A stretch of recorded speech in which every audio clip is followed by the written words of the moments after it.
for the invitation to spend some time with you today. I do not have an hour's worth of information, so I'm expecting that there will be plenty of time for questions and answers, and just anything you want to talk to surrounding the area of diversity, equity, and inclusion. So again, I know the topic for today's session was discrimination in the workplace and allyship. And so I thought I would take us on, just get some basic understanding of power and influence and how that works, because I think that's really at the root of a lot of things. So just first, I'll start maybe telling you just a little bit about myself and my background. My screen cooperates. Okay, so my All About Me slide. My name is Kendrick Robinson, and I am the Engagement and Inclusion Leader at Bridgestone Americas. So I was born in Huntsville, Alabama, and while I currently reside in Nashville, Tennessee, I actually grew up and was reared in Huntsville. I did my undergraduate studies at the University of Alabama in Huntsville, and I completed my graduate studies at Tennessee State University here in Nashville, Tennessee. And you can see below my school mascots. I have my cheerleading team, which is my mother, and my younger twin sisters, who all still reside in Huntsville. Underneath my picture, just some of the activities that I enjoy doing. I am heavily involved with United Way. I pencil, which is public education needs, community involvement, and leadership. And I'm also a volunteer for Tennessee Achieves and YMCA Latino, Young Latino, and Black Achievers. So a large part of what I like to do is community service, and really asking myself, what can I do to improve the lives of others? And you can see to the right of that, that's really my career path. I've started out in the quick service and retail industry. I had a stint in healthcare, and really now winding up in 2 tours in manufacturing. And again, my United Way pictures, which that's what I'm most proud of. I am a major advocate for childhood literacy. I think that, I always tell folks, you can't get to STEM if kids can't read. So reading is the basics.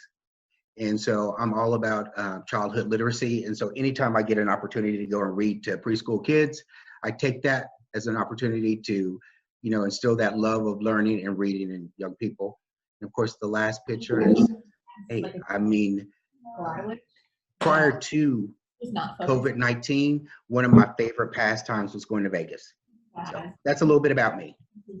So welcome to all of you here in today's session. Again, I do not have an hour's worth of material, but there will be plenty of time for Q&A.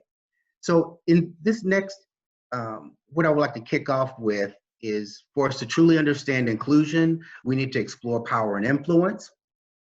So you can have an insider and outsider relationships regarding any area of diversity. So when I think of, or when I say insider, I'm thinking of a person who feels good being a part of the team, and versus the person who's an outsider who maybe you don't feel as part of or as included in, and you're really just on the fringe, maybe being tolerated. So I'm going to need your help on this next, in this first exercise, and it's really the only exercise. I have 9 insider-outsider diversity relationships. And when I do this in person, I normally have the group shout out to me who is the outsider in these diversity relationships. But of course, for today, since we're in a virtual world, I'm going to ask you all to maybe utilize your chat box. And in your chat box, when I give you the diversity relationships, I want you to identify who you believe the outsider is.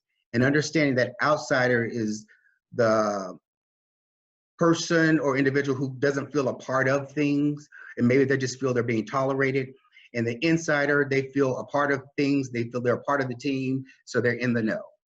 So are we good to go on that? So I'm going to give you the first diversity relationship, insider versus outsider, and you just put in the chat box, who is the outsider? Which group is the outsider? We have male and female. So who's the outsider in this relationship?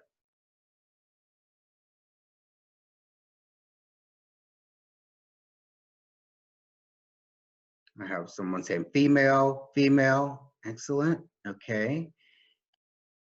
White versus non-white. Who's the outsider?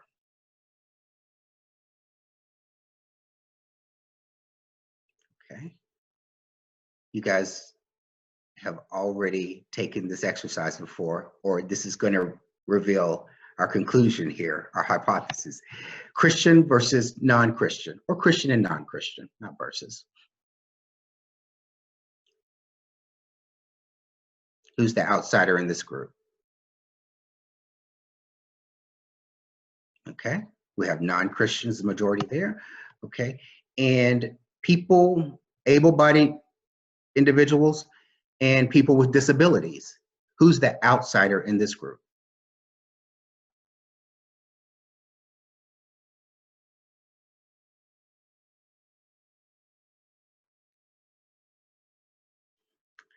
Okay, and the next group, we have straight versus gay.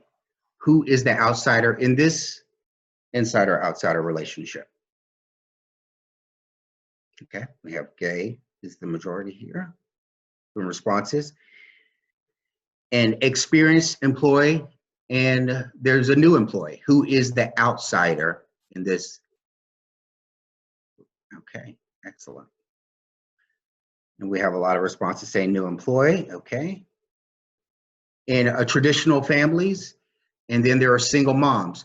Which is the outsider in this group? Single moms. Single mom wins out on that. And lastly, we have meat eaters and there are vegetarians. Who are the outsiders in this group?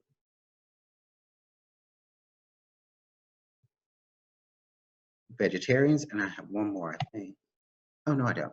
So that was, I only had.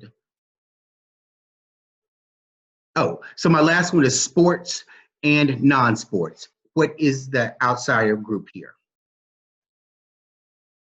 So sports versus non-sports. So we have Joy with non-sports, Mindy with, okay, very good. So what I like to, if you'll bear with me, I like to think of, and I think this message resonates with all of you, when we think of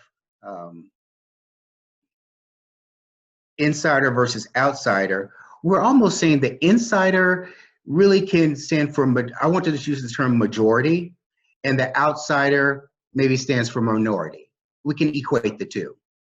So let's look at some characteristics of each group, and you can tell me if you agree, disagree, maybe think of some more. Okay. So here, characteristics of an insider. Typically, they have power. There's a sense of control. They have a firm grasp of information that maybe that others don't have. They are able to operate off of stereotypes, and their numbers are generally large. So again, the insiders for us are going to represent the majority. And oftentimes they're less aware of being an insider.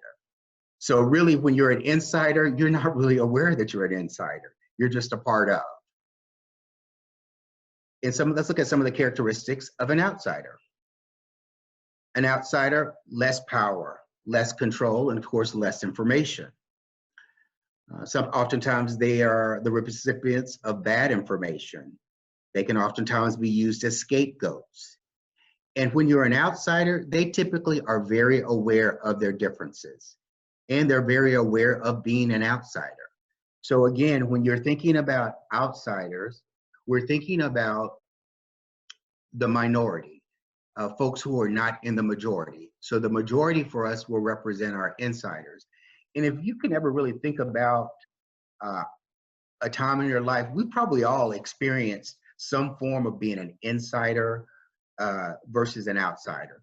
when you're starting a new job, you're starting a new school, you're being introduced to a new group of friends. There is an insider group and an outsider group. So we've all probably really felt that at some point.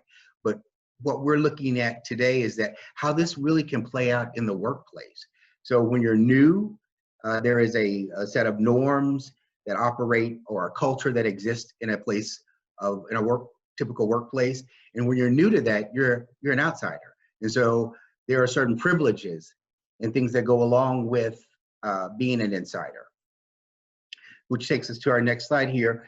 And there are all types of privilege, but of course for us, the definition that we'll use today is privilege is really the absence of barriers and the presence of unearned positive advantages. So I think that because there are all types of privilege, we're privileged to be on this call right now because we have access to technology. Even though we all are probably zoomed out by now, we have access to the internet and we're able to still carry on our daily lives using technology. So that's a form of privilege. There are all sorts of forms of privilege. There is white male privilege. There is just male privilege, period. There's socioeconomic privilege. But typically, I think that take things in the terms of majority privilege versus anything, because the majority makes the rules to accommodate the majority. We make things comfortable for ourselves when we're the majority. So again, if you think about the majority is the insiders, and like the minority, the outsiders, there are just certain privileges that go along with being in the majority. So as we think about that, you can think about, these are just some dialogue questions that you can kind of take back and reflect on, but questions that we typically ask when we're getting to the root of privilege or examining privilege in the workplace. What are some of the types of privilege that occur in society, just in general? And then more specifically, what types of privileges can actually take place in the workplace? And then, secondly, we want to think about what impact can privilege have on the team. So if you're in a business or in a workplace, how does that privilege affect your team, your employees, and the business? And then third, when you think about if inclusion is a core value, is it the company's role to create a more fair and equitable workplace? If diversity, equity, and inclusion are core values, is it really the role of the organization to focus on that and create a more fair and equitable workplace? I know that right now we are experiencing social, civil, and really racial unrest due to the untimely deaths of George Floyd, Breonna Taylor, and Ahmaud Arbery. And so we're asking organizations now to speak up and stand in the gap where there are inequities in our society.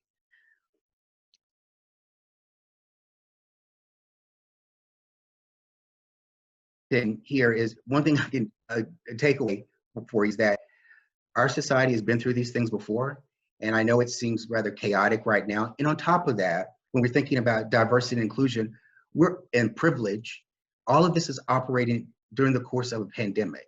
So it equally frustrates and compounds the issue. So there's a lot of different dynamics at play, making this even more difficult and more challenging right now.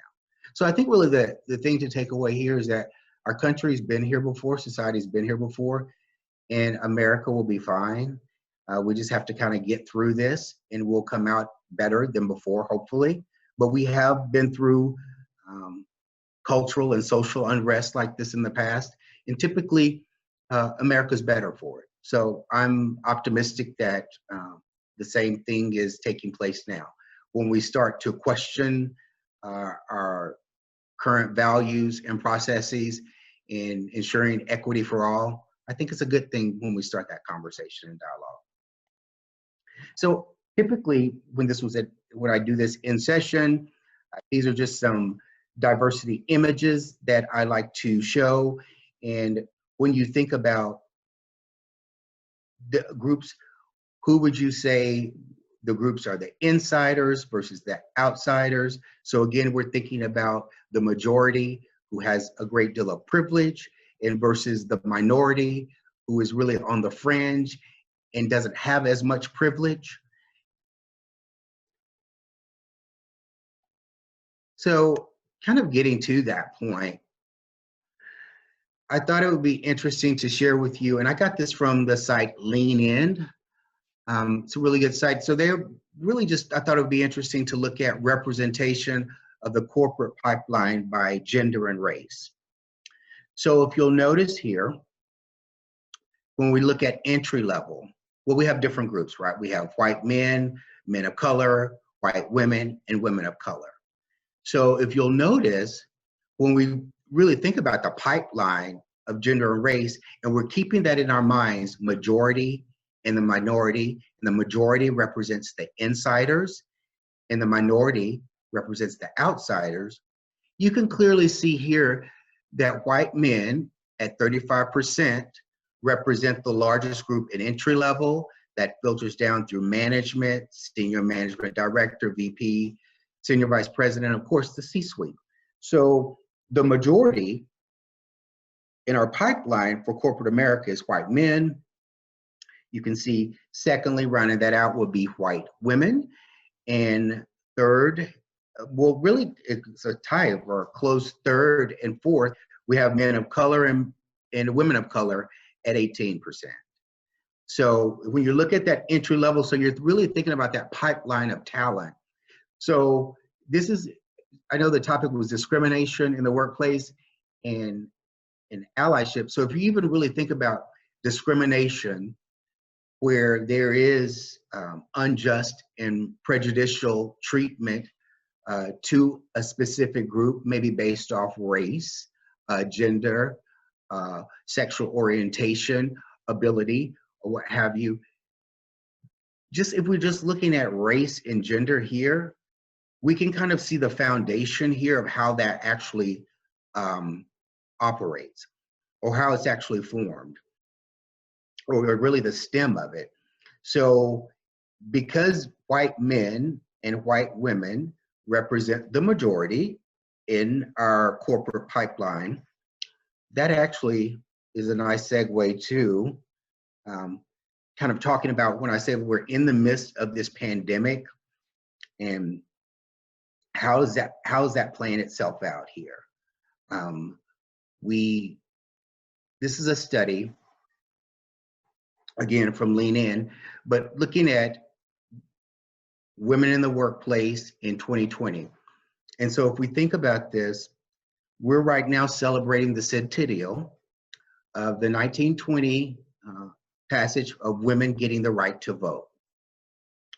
So while we're celebrating this centennial and women getting the right to vote, we're also in the midst of this pandemic. And let's kind of look at what the toll this has taken on women in the workplace. So as a result of these dynamics, 1 in 4 women are contemplating or things that wouldn't have even considered some time ago, but downshifting their careers or even leaving the workforce. It says the pandemic is a health and financial crisis, and many employees are exhausted and burned out. And, I personally can tell you I've been working remotely now for 8 months, so I haven't seen my team in person in 8 months. I'm a major extrovert, so that's difficult for a lot of folks when you haven't had the human contact with your team and building that engagement and that inclusion. So that has kind of created additional barriers now working remotely. But it says women in particular have been negatively impacted, and the 3 groups that are facing the biggest challenges are mothers, senior level women, and Black women. So if you look at the very bottom of this slide, especially women of color are more likely to have been laid off or furloughed during the COVID-19 crisis. This results in their stalling their careers and, of course, jeopardizing just their economic and financial security. So on top of, you think about if women are the minority, they are outsiders, and there is an even greater burden or barrier for them now due to this pandemic in 2020. Just want to show you kind of like a segue. So kind of going back to that, and we'll use the chat box for this because this is a really extremely smart group. If women were granted the right to vote in 1920, who had to grant women the right to vote in 1920? In the chat box, give me your responses. So if women are the outsiders and really the minority, who had to give them the right to vote? White men, absolutely. So what that's saying to me is that gives us that really for the minority or the outsiders to gain some privilege, they need the help of the majority or the insiders. And so in that case, we've identified that as men, typically white men. So Deloitte did, in 2019, a State of Inclusion survey where they really discussed the elevated role of allyship. So essentially what we've discovered, women were afforded the right to vote because of male allyship, because men, being a part of the majority, said, yes, we're going to grant women the right to vote. So it wasn't really just enough for women to point out, well, we deserve this privilege, this is our civic right as well. They needed the buy-in from male allies to move the needle, which is where we are today. So if you think about this, Deloitte really lays out a pretty extensive description here on allyship, what it is. You know, that being an ally means being emotionally intelligent, modeling inclusive leadership, and being aware of your own identity and the intersectional identities of others. It's supporting others even if your personal identity is not impacted by a specific challenge or is, you know, not called upon in a specific situation. So typically here is where I stress, when you're dealing with underrepresented or marginalized group, I always highlight that there is an importance for allies. And allies typically, being that we know that white males are the majority in corporate America, it's critical to have their allyship because they can actually exercise and use their privilege for good to open doors and extend privilege to those underrepresented groups, which is typically the minority or outsiders.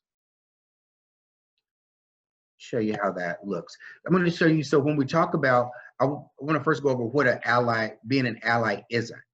You know, there's a lot of misconception out there, but being an ally is not being self-determined, it's not an identity, and it's definitely not about being right. It's not also about assuming every member of a marginalized or underrepresented group is the same. So a key takeaway here is there is diversity within underrepresented and marginalized groups. Also, it isn't taking credit or looking to receive it. So one of the examples that I always use is that when you are maybe discussing the marriage equality, and I have shared with groups that it is not every intent, it's not the intention of everyone within the LGBTQ community to get married. And so there is differences within the group. That's not the end goal for everyone. So maybe that's why employers might extend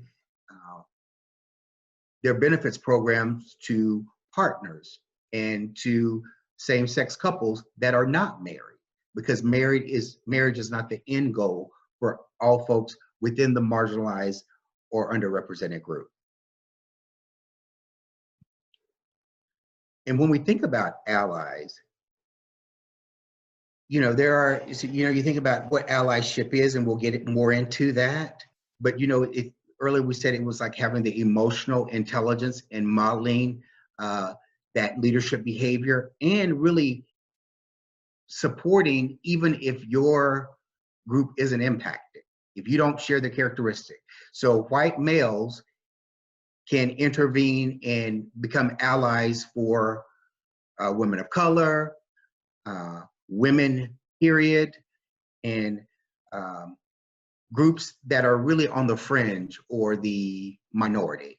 Because again, they are the majority and they have that, there's a level of privilege that's there.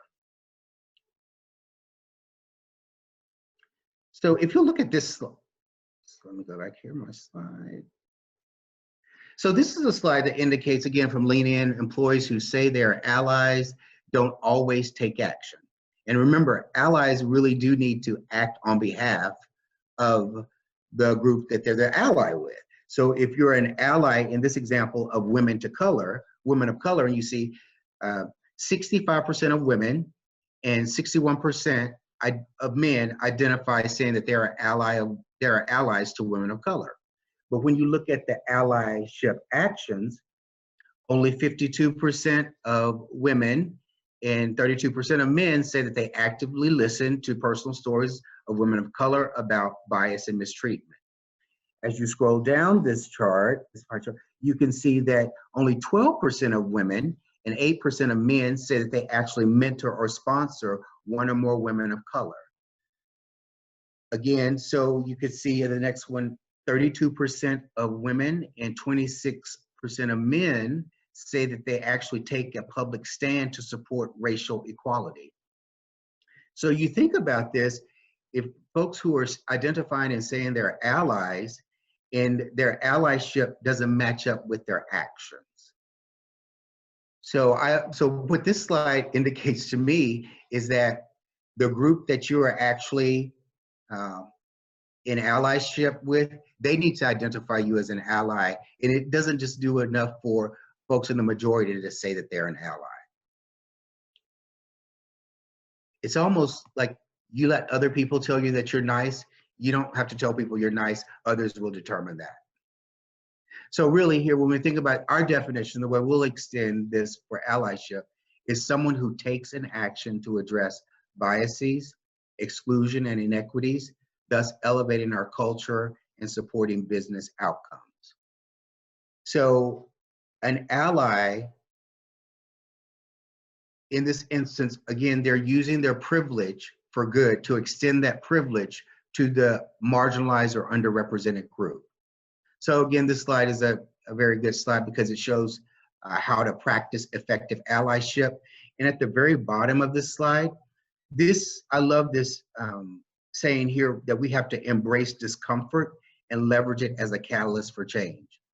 So within this space for diversity and inclusion, my mandate for everybody in this space, and that's at any organization, is that we have to get comfortable with being uncomfortable, because in that discomfort or uncomfortable space, that's where growth and the difficult conversations take place. But we're able to talk about effective allyship. How does that actually look? So really when you're thinking about it on an individual, it gives you from an organizational level for leaders and specific for individuals. So individuals can incorporate a diversity, equity, and inclusion learning strategy as part of their professional development. That might include implicit or unconscious bias training as a start. And then individuals can speak up to educate colleagues on their team and beyond on differences. So when we think about diversity, diversity is just different. And really when we think about inclusion, that's just your ability to embrace difference. Again, individuals can call out gender bias and racial and biases, and also microaggressions when you hear it or you say, or you hear it or see it. So this is an instance of when we're saying active allyship.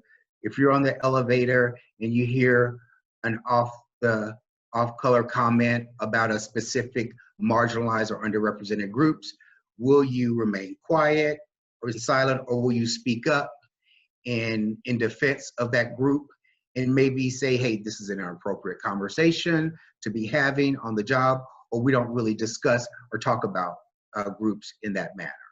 So your allyship now, you can see it goes beyond just saying, um, I'm an ally for people of color, um, or I'm an ally for women, but it's like, how are you actively using your privilege to extend that privilege to that underrepresented or the outsider group? Because we're identifying that majority as the insider group.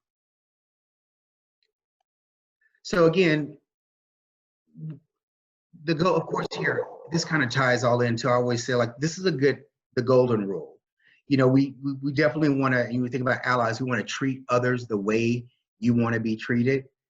But I think, like, when we're thinking about true allyship and the actions that are associated with it, what it really requires is the platinum rule. And that is where we treat others the way they want to be treated. And so if you think about this, the platinum rule, if we're going to treat others the way they want to be treated, and if you can use the chat box, what do we need to do? What's required?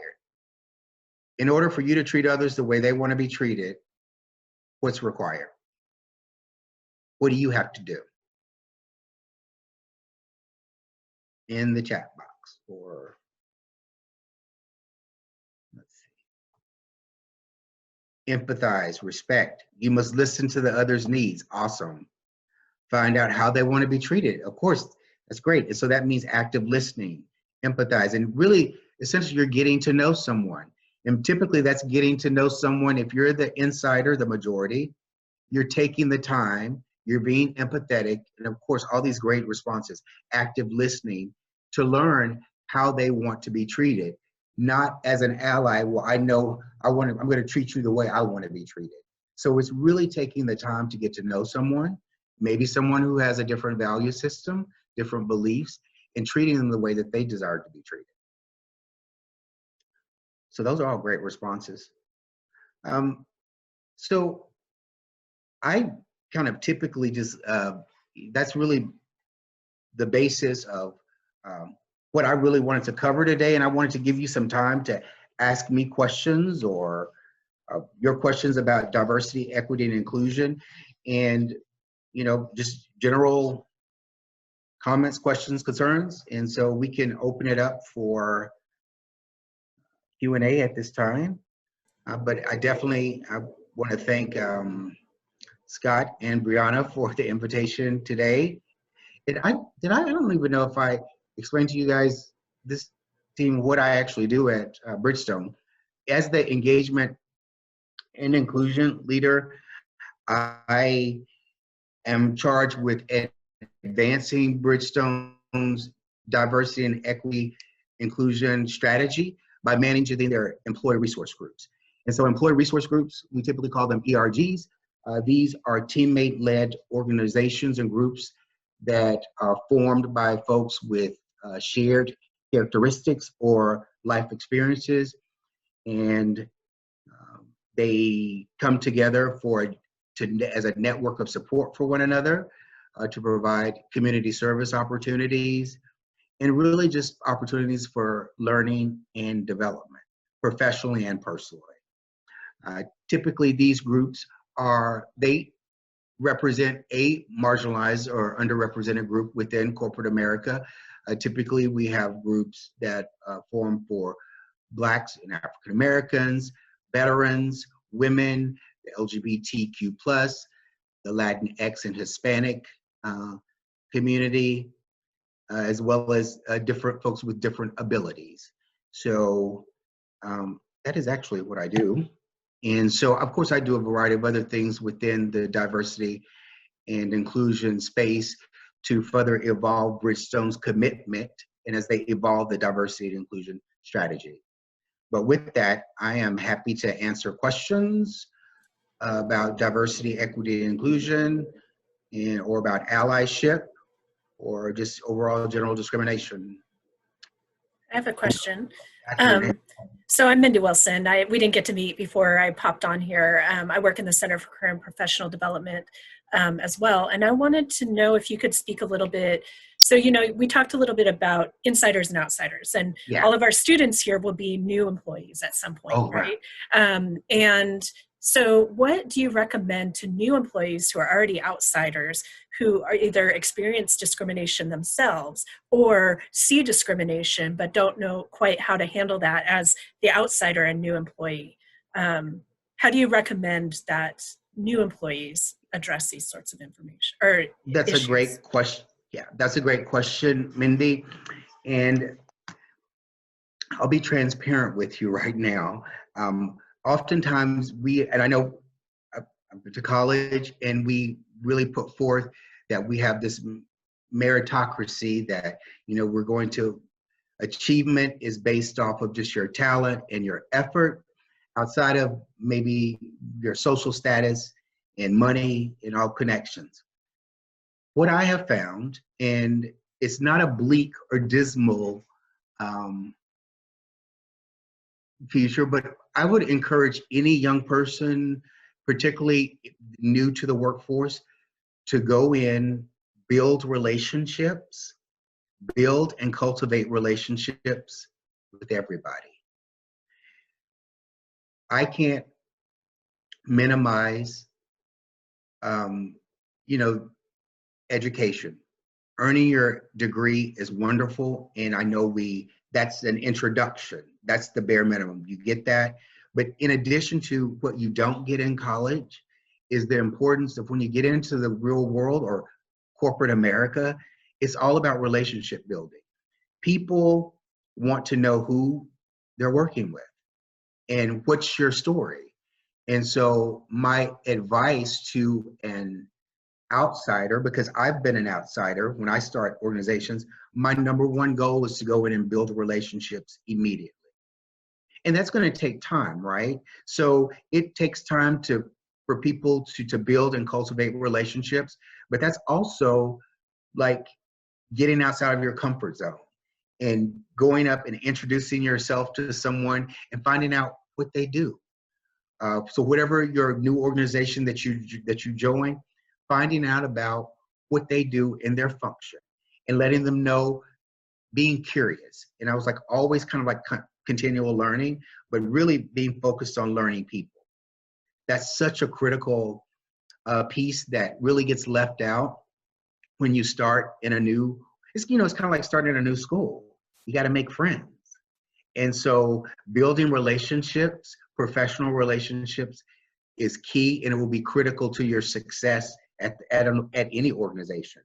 You know, when you walk into an organization, there are written rules, your policies and procedures, and then there are the unwritten rules of how the culture really operates and how things really get done in an organization. And that's in every organization. And so really the only way to figure that out and navigate that is by building relationships. So that's my main advice. Even on top of your education, building and maintaining and cultivating relationships will be key. Yeah, you've got to get a seat at the table and get someone's ear, and then you can say, have you ever considered? You know, but at least you have a seat at the table. Yes, do we have any questions in chat? Let's see. Okay, I have one from Katie. How did you come to realize your career role? And how do we keep the workplace accountable when they don't espouse diversity and inclusion, other than holding seminars, workshops, etc.? So first part of that, how did you come to realize your career role? So prior to coming to Bridgestone and working in the space of diversity and inclusion, I worked for a company called Cummins. Cummins is probably like the largest diesel engine manufacturer in the world, Cummins diesel engines. And they actually are very far along in this space of diversity, equity, inclusion. It is just the way they do business. And working in an organization like that, where you truly can bring your whole self to work and they make space for difference, it really does breed innovation, because everyone's really smart and they want you to bring your difference to the table. And so because I've experienced that, how freeing and how to work in an organization where you feel heard, valued, and engaged, that's an awesome experience because we spend a lot of time at work. And so I found my role because community service was a big part of that. I became the community engagement leader, and I worked with diverse groups and, working with the employee resource groups in helping the community. And it really just, you saw, first of all, I'm a major extrovert. It just kind of naturally, organically grew that way. Like I gravitate, I like difference. I don't like everybody to agree with me. I like to hear different sides of stories or an issue. It helps me grow and challenges me on my beliefs. So working for a very progressive company like Cummins helped me. And how do we keep workplaces accountable? Wow, this is a good question. And really, it starts from leadership. It can't stop from the bottom up. Leaders must be held accountable, but it starts from leaders. So when you think about that, that's a culture issue. Accountability. Do we hold people accountable for doing what they say they're going to do? And for me, I've learned that leaders create and sustain culture. So the leaders do this by the choices that they make, by the behaviors that they choose to model and expect, and really by the projects that they choose to fund. So this accountability has to come from leaders. And again, as you point out here, holding seminars and workshops only do so much. The culture change has to come from leadership. Did that answer your question, Katie? Yes, thank you so much. Great. And I have a question here from Phoenix. How do we encourage insiders to listen to outsiders if they don't want to? And okay, so I'll take that. And that's Phoenix. Wow, that's a great question, Phoenix. Again, it's kind of like what I shared with Mindy. Building the relationship really opens the door for conversation, communication, and understanding. So, if you can't have a conversation, and I say like, well, I think of maybe a better way of saying that, Phoenix. How do we encourage insiders to listen to outsiders? How about I encourage the outsiders to first listen to the insiders to seek understanding of their perspective, and then they'll be heard. So if you want to be understood, maybe listen. Does that make sense? So you model what you expect. Again, that's going to take building the relationship though, right? Because even when you meet people who have different views from you, rather than just kind of wiping them off the slate and say, oh, I disagree, there's no meeting of the minds, we can't compromise, we'll really take the time to listen, maybe understand the why behind their perspective. Doesn't mean you have to agree with them, but at least you understand why they got to that point. Again, agreement doesn't mean, when you actively listen, doesn't mean you agree, but you're willing to listen. So I encourage you to listen to the insiders, and I believe that the insiders will listen to the outsiders. Next question was, what would you say it would take insiders to influence other insiders to listen to the voices and experience of the outsiders?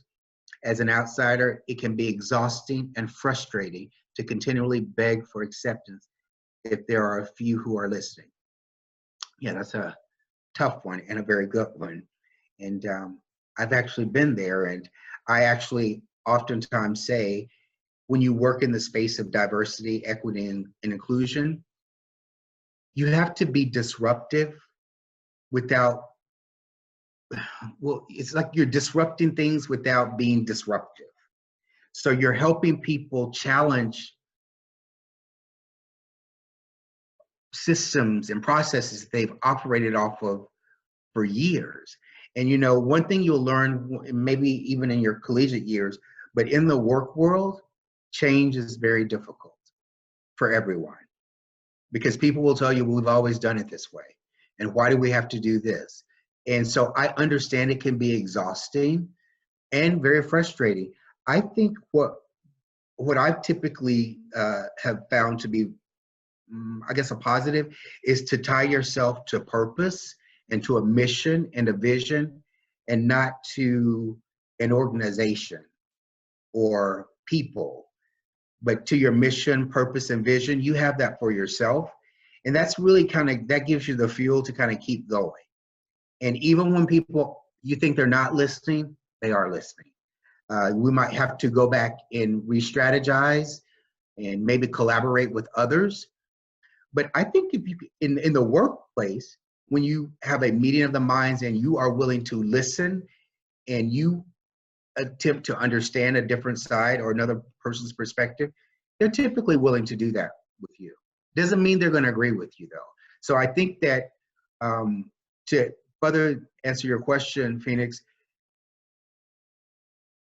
I don't always shoot. My end goal isn't always to change someone's mind, because when you're talking about inclusion, because what we're seeking is respect and dignity for all our teammates and employees.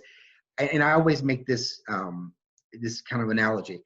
I want everyone to eat, even if it's not at my dinner table. So it's okay we want everyone to do well and progress, but even if it's not a part of, we're not there. So sometimes as we move the needle forward, your end goal will be exhausting and frustrating if your goal is to change someone's mind, but you might be able to glean some insights and help them understand your position. And sometimes that's all it takes, because compromise is just a part of life. Does that help, Phoenix? That makes sense. That makes sense. I think I'm kind of stuck on the compromise part because as an outsider, kind of compromising to like insiders' knowledge, there's sort of, because our needs are not being met, it's kind of like, I think that it kind of further puts what our needs are on the back burner in order to adhere to like what the broader, more general insider knowledge is. So I do understand, and I do think that it is Sure. super important to listen to like what insiders have to say, especially if we are kind of fitting into what this like institutional standard looks like. But I think that, I don't know, it's complicated for me to think that compromise might be the solution in order to like get my own needs, or like in order for other people who might be on the outside or the periphery to get their needs met in the manner that they think is best. No, you raise a good point, Phoenix. I think that what you're also reinforcing, or maybe reiterating, is that it will be the importance of allyship, correct? So even, when we think about women getting the right to vote, women were the outsiders, and they were making their case to the insiders, which were men, that they desired and they deserved their civic right to cast a vote. And while, if we think about the progression and the rights of women and any other marginalized or outsider group, it has taken time, but it has taken time with some compromise. Because at a certain point, if you think about it, at the very beginning, women were not allowed to vote at all. So there was a compromise there. So I think, like, I know it can be frustrating, but sometimes change is slow, and equity and justice can also seem very slow. But I think that if you look at history and just how the change really occurs, even like you currently right now, people of color and underrepresented groups, we are just now reaping the benefits of the civil rights movement, and we weren't a part of it. But we are just now reaping the benefits of that. Because right now, if you think about it, we're still having these conversations about equity, diversity, and inclusion. And it's like we have to continue the good fight. But I definitely understand, it's frustrating when we have to compromise and make compromises. And even I said it's a very humbling experience when you have to go to the Supreme Court to have rights affirmed in certain liberties afforded to you that other groups have. So I totally understand your frustration and the exhaustion that comes along with it. But unfortunately, compromise and, is the way that things get done, because we can't get everything we want all at once. I mean, that's just unrealistic. So we kind of like have to continue moving the needle forward. But you're right. On the fringe, some folks who are in the outsiders, they are going to, how will they get their needs met? Again, that's why I even said within underrepresented and marginalized groups, there are differences. And sometimes it's very easy for us to lean into the groups that we're comfortable with. Can I Thank add you. something to, I want to, and Yes, Phoenix, I'd love to talk to you more about this sometime after this too, is Definitely. as a white person who tends to be in the majority, I'm a woman, but for the rest of everything else, I tend to be in the majority. I try to be an ally where I can be, but I don't always know what that looks like. And so I think about that slide where I'm horrified about the people who say they're allies and then don't act. And I wonder what the motivations for not acting are. Some of that is, people are just saying they're allies and aren't really. But then I think there are people who really want to be allies but don't know what they can do to help move things forward. And so I would encourage you, as you become a professional or even on campus, as you find allies who are in the insider area, to tell them what you need. And what you're experiencing, because I'm not experiencing the same thing, so I can't guess. And I think about it back to the, and I think most of you weren't around, but with the sit-in a couple years ago, I didn't know some of the stuff that was going on that that was being reported until I heard it through that. And I was horrified, and I've worked hard to try to make sure that voices are heard where I can, but I don't always know that. And so I just want to encourage students to use that. And I do that as a woman. Sorry, there's something flying around me. I do that as a woman, and I'm more further along in my career, and I've been at Center for a long time, so I'm starting to feel more comfortable in spaces. But there are times where I have to go find an ally to speak on my behalf. Sure. To make sure that somebody knows, this isn't working out the way maybe they thought it was going to. Sure. And so I'd encourage you to find those people. And I think relationships, Kendrick, you were talking about that, are important partially because of that. But then we have to be vulnerable too with people we trust and with our allies to be able Yes. to share what is going on, so that people, and then say what you need. I need somebody to go forward and say something. Because I can't do it myself. I don't know. I mean, Mindy, and that's hard. Mindy, you're right. It's exactly that. In order to be, I think one of the greatest things that an ally can do is to ask the person that they're being have allyship with is, how can I make a difference, and what do you need? Because what I've found is that the majority or the insiders, they don't know what they don't know. And so when I explain, sometimes as an African-American male, to a colleague that I actually contemplate whether I should wear a hoodie before I walk my dog because of perception. And they're just like, well, why would you do that? Because we live in that, because I have to consider things that you don't even fathom, like how I would dress. They can just, that's not a consideration. And so you don't know that unless you build a relationship, you're honest. And again, like I like to your point, being vulnerable and saying what you need. Like, I need someone to act on my behalf, to speak up for me, because there are just certain rooms where when you are an outsider that you're not permitted yet to speak. So you must build the allyship and the relationship, whether it's you using the interchangeable allyship, relationship, for them to sponsor and speak on your behalf. Yeah, so I really like that. That's a great idea, and that just helps. And that the marginalized or underrepresented group of the outsiders are helping to build who their allies are and helping them to become better allies, to say, well, when you're in this meeting with senior leaders, we need you to speak up and let them know these are our concerns. And this is why this is not equitable. Because if it's never voiced or brought to the table, it's never considered. So, and I have another question here. I think we're close to time, but I have one more question here. What happens in the case of intersectionality, where at my job, you might be considered both an outsider in some cases and an insider in other cases? An example, able-bodied, non-white person. Yeah, that is that's a tough question.